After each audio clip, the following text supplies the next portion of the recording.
안녕하세요. 이번 영상에서는 재무제표 작성에 대한 기본 과정을 설명하고 표시 방법과 발생주의 개념에 대해서 설명하도록 하겠습니다. 재무제표는 계속 기업의 가정에 따라 작성되는데요. 이게 뭐냐면 기업이 지속적으로 영업활동을 할 거라고 가정한 상태에서 재무제표를 작성하는 건데, 이러한 가정이 필요한 이유가 자산과 같은 재무제표 요소를 역사적 원가로 표시하기 위해서입니다. 만약에 기업이 올해만 장사하고 접는다고 하면 사실 기업이 보유한 모든 자산은 유통기한이 올해 말까지이고 해가 지나면 전부 처분해야 되기 때문에 청산가치로 표시해야 되고요. 청산가치는 역사적 원가가 아니라 실현 가능 가치 같은 처분했을 때의 금액으로 표시하는 게 더 적절하겠죠. 그래서 역사적 원가로 표시하려면 기업이 계속적으로 영업을 한다라는 가정이 필요한 거예요. 또 계속기업의 가정은 감가상각의 근거를 제공하는데, 감가상각이 뭐냐면 유형자산을 취득해서 영업활동에 사용하면 해당 유형자산으로부터 수익이 매년 발생하겠죠. 만약에 유형자산의 취득원가 전액을 취득 시점에 비용 처리해버린다고 하면 매년 발생하는 수익과 대응이 안 될 겁니다. 그래서 취득원가를 정해진 기준으로 나눠서 이후에 발생하는 수익과 대응할 수 있도록 안분해서 비용으로 인식하는 개념을 감가상각이라고 합니다. 경영진들이 결정해서 기업이 진짜로 문 닫아야 된다고 하면은 계속기업의 가정에 따라서 재무제표를 작성할 수는 없고요. 이때에는 다른 기준으로 재무제표를 작성하는 이유를 따로 공시해야 됩니다. 기업활동은 끊기지 않고 계속적으로 발생하지만 우리가 재무제표를 작성할 때에는 시점이나 기간으로 뚝뚝 끊을 수밖에 없는데요. 그런 기간을 보고기간 또는 회계기간이라고 합니다. 보고기간은 1년을 초과할 수는 없는데요. 1년 이하는 된다라는 말이겠죠. 그래서 실제로 1년이 아니라 6개월을 보고기간으로 하는 기업도 있고요. 3개월짜리 기업도 있어요. 보고기간의 시작 지점을 기초라고 하고요. 종료 시점을 기말이라고 합니다. 그리고 당의 보고기간을 당기라고 하고요. 당기 직전의 보고기간은 전기, 당기 직후의 보고기간을 차기라고 합니다. IFRS에서는 재무제표를 표시하는 방법도 정해놨는데요. 기업이 자기 맘대로 아무렇게나 표시하면 안 되겠죠. 정보 이용자들이 보고 최대한 이해하기 쉽게 표시해야 되는데, 재무제표 요소의 성격이나 기능에 따라서 유사한 건 합치고 다른 건 항목을 다르게 해서 표시하게 되어 있고요. 유사하더라도 중요한 항목은 별도로 표시해야 됩니다. 그리고 이건 중요한데요. 자산과 부채나 수익과 비용을 서로 상계해서 표시하면 안 됩니다. 예를 들어서 자산이 100원이 있고 부채가 60원 있을 때 그냥 퉁 쳐가지고 자산을 40원으로 표시하면 안 된다라는 거죠. 예외적으로 상계할 수 있는 법적인 권한이 있고 기업이 순액 기준으로 결제할 의도가 있는 경우에는 상계할 수 있긴 합니다. 이거는 같은 사람에게 줄 돈하고 받을 돈이 동시에 있는 경우에 상계할 수 있다는 거예요. 보통 이런 일은 잘 없겠죠. 비교 표시는 재무제표의 모든 금액은 전기의 금액과 비교해서 표시해야 된다는 규정이고요. 재무상태표는 시점이니까 단기말 금액과 정기말 금액을 표시하게 되고요. 포괄손익계산서는 기간에 대한 정보를 나타내니까 단기말, 정기말로 표시하는 게 아니라 단기와 전기로 표시하게 됩니다. 재무상태표와 포괄손익계산서 말고도 자본변동표, 현금흐름표, 주석도 마찬가지로 비교 표시가 원칙입니다. 예외적으로 재무제표를 소급해서 재작성하는 경우가 있는데, 지금은 그냥 이런 경우가 있다고만 알고 있으시고, 아무튼 소급 재작성하는 경우에는 전기말의 숫자까지도 고치는 것이기 때문에 재무상태표에 전기말 금액하고 전기초 금액까지 표시해야 됩니다. 그러면 이때는 단기말, 정기말, 전기초 이렇게 3개년치의 재무상태표가 공시되겠죠.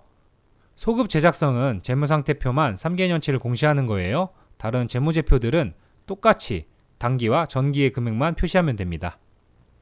재무제표 항목은 표시와 분류 방법을 일관되게 유지해야 됩니다. 그래야지 과거의 재무제표와 단기의 재무제표를 비교하기가 쉽겠죠. 뭔가 표시나 분류가 왔다 갔다 하면 서로 비교하기 힘들 거예요. 포괄손익계산서에는 영업이익과 영업 외적인 이익을 따로 표시하게 되어 있고요. 그래서 포괄손익계산서를 보면 영업손익과 금융손익, 기타손익 이런 식으로 나눠져 있습니다. 유동성, 비유동성 표시는 재무상태표일을 기준으로 자산이나 부채가 정상영업주기, 보통 1년이겠죠? 1년 이내에 실현될 것으로 예상되면 유동항목으로 표시하고 1년이 지나도 실현이 안 된다. 이거는 비유동 항목으로 표시하는 겁니다.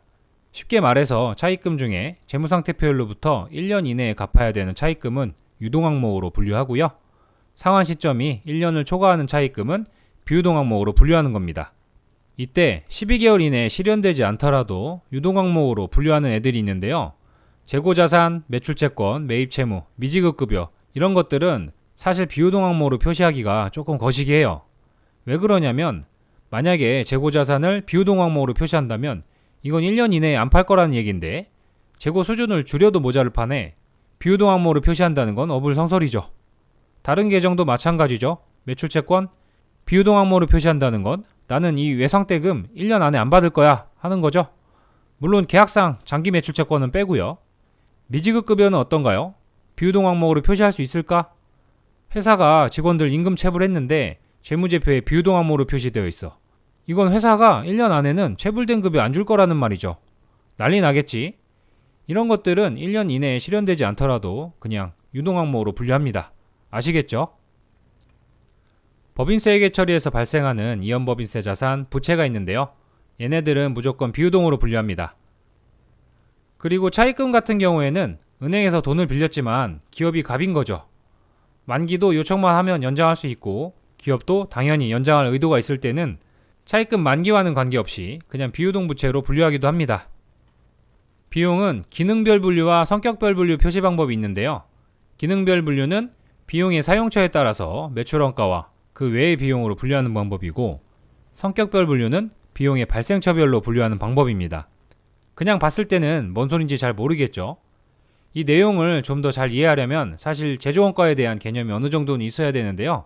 이렇게 한번 생각해 봅시다. 기업이 전기요금을 냈는데 자세히 보니까 얼만큼은 회사의 제품을 생산하는 공장에서 발생하는 전기요금이고요. 나머지는 공장이 아니라 관리직 직원들이 있는 사무실에서 발생한 전기요금인 거죠. 이때 공장을 돌리는 데 사용된 전기요금은 제품의 제조원가에 들어갈 거고 사무실에서 사용한 전기요금은 제품의 제조원가가 아니라 기업 운영과 관련된 것이기 때문에 판매비와 관리비 항목으로 들어갈 거예요. 같은 전기요금이더라도 어디에 사용되는지에 따라서 제품의 원가에 반영되기도 하고요. 일반 관리비로 들어가기도 하는 거죠.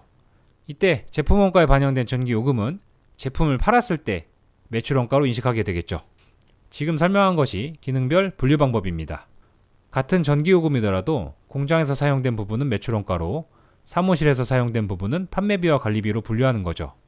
성격별 분류는 이거를 왜 인위적으로 사람이 구분하냐 라는 문제를 제기하면서 나온 건데 공장하고 사무실이 아예 구분되어 있다면 매출원가와 관리비로 분류하는 게 크게 문제 없을 텐데 만약에 공장하고 사무실이 한 건물에 다 있다면 어떨까요? 여기에서 발생하는 전기요금, 화재보험료, 경비업체 수수료, 재산세 이런 것들은 그냥 한 건물을 대상으로 발생하는 비용이기 때문에 인위적으로 얼마만큼은 매출원가, 얼마만큼은 판관비 이렇게 분류하기가 좀 그렇다라는 거죠. 기능별로 표시하려고 비용을 인위적으로 나누면 자의적 판단이 들어간다라는 거예요. 그런데 성격별 분류는 그럴 필요가 없게 되는 거죠.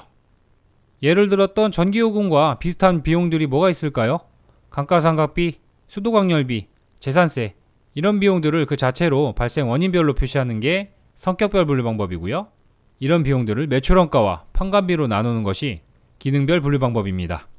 정리를 하면은 비용을 기능별로 표시했을 때는 자의적 판단의 개입 여지가 높다고 할 수 있고요. 성격별 분류로 표시했을 때는 굳이 나누지 않고 그대로 비용을 쓰면 되니까 작성이 간단하고요. 자의적 판단의 개입 여지가 거의 없다. 이러한 차이점이 있습니다. IFRS는 성격별 분류를 조금 더 좋아하는 것 같아요. 포괄손익계산서를 기능별로 표시하는 경우에는 주석에 성격별로 분류한 내용을 꼭 추가해서 공시하도록 되어 있습니다. 기타 포괄손익은 미실현손익의 실현 시점에 단기손익으로 재분류하거나 단기손익을 거치지 않고 이익잉여금에 직접 계정 대체하는 방법이 있는데 이거는 나중에 자본을 설명할 때 자세히 다루도록 하겠습니다. 발생주의는 오늘 설명하는 내용 중에 아마 가장 중요하고 회계 전 범위에 적용되는 원칙이 아닐까 싶은데요. 수익과 비용을 현금의 유출입과는 관계없이 거래나 사건이 발생한 기간에 인식한다라는 개념인데 발생주의와 비교되는 개념으로 현금주의가 있습니다. 발생주의에 기반해서 수익은 실현주의에 따라 실현 기준이 충족되며 인식하고요. 비용은 수익비용 대응 원칙에 따라서 앞서 수익을 인식했다면 인식한 수익에 대해서 비용을 인식하는 겁니다. 발생주의로 작성하는 재무제표는 재무상태표, 포괄손익계산서, 자본변동표가 있고요. 현금흐름표는 현금주의로 작성합니다. 이번 영상의 설명은 여기까지입니다. 감사합니다.